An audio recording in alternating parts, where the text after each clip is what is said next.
டிஎன்பிஎஸ்சியில் கேட்ட reasoning question தான் பார்க்குறோம். இப்போ என்ன கேட்டிருக்காங்கன்னா, விடுபட்ட எண்ணை காண்க அப்படின்னு சொல்லியிருக்காங்க. இப்போ பாருங்கள், இந்த 1, 2 இது ரெண்டுத்தையும் சால்வ் பண்ணி இங்கே 9ன்னு போட்டிருக்காங்க. இங்கே 2, 3 இது ரெண்டுத்தையும் சால்வ் பண்ணி இதுக்கான வேல்யூ 35ன்னு சொல்லியிருக்காங்க. நெக்ஸ்ட்டு 3, 4க்கும் இதுக்கான வேல்யூ 91 சொல்லியிருக்காங்க. 4 and 5 இதுக்கான வேல்யூ என்ன அப்படின்னு சொல்லி கேட்டிருக்காங்க.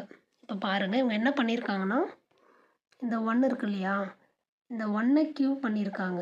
ப்ளஸ் இந்த 2 இருக்கு இல்லையா, இதையும் க்யூப் பண்ணியிருக்காங்க. இப்போது 1 க்யூப் என்னென்னா 1 வரும். ப்ளஸ் 2ஓடைய க்யூப் நம்பர் 8. அப்போ 1 + 8 9. இந்த 9ஐ தான் எடுத்துகிட்டு போய் இந்த இடத்துல போட்டிருக்காங்க.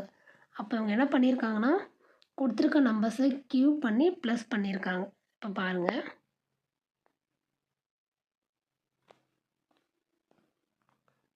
1 cube 1 cube 1, 2 cube 8, so 9 add பண்ணால்.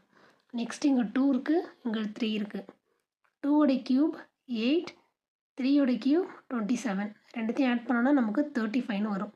இந்த 35 தான் இங்கே கொடுத்துருக்காங்க. நெக்ஸ்ட்டு 3 க்யூபு, இங்கே 4 க்யூபு. 3, 4 இருக்கா, அப்போ 3ஓடைய க்யூப் நம்பர் 27, 4 க்யூப் 64. ரெண்டுத்தையும் ஆட் பண்ணால் நமக்கு 91 கிடைக்கும். இந்த 91 தான் இங்கே கொடுத்துருக்காங்க. நெக்ஸ்ட்டு இந்த 4 and 5 தானே கேட்டிருக்காங்க. இப்போது 4ஓடைய க்யூப் என்னென்னா 64ன்னு வரும். 5ஓடைய க்யூப் நம்பர் 125. 125, 64 ஆட் பண்ணால் நமக்கு 189ன்னு கிடைக்குது. ஆப்ஷன் டி தான் நமக்கு ஆன்சர். கொடுத்துருக்க நம்பர்ஸை க்யூப் பண்ணி ப்ளஸ் பண்ணி இங்கே போட்டிருக்காங்க. அவ்வளோதான்.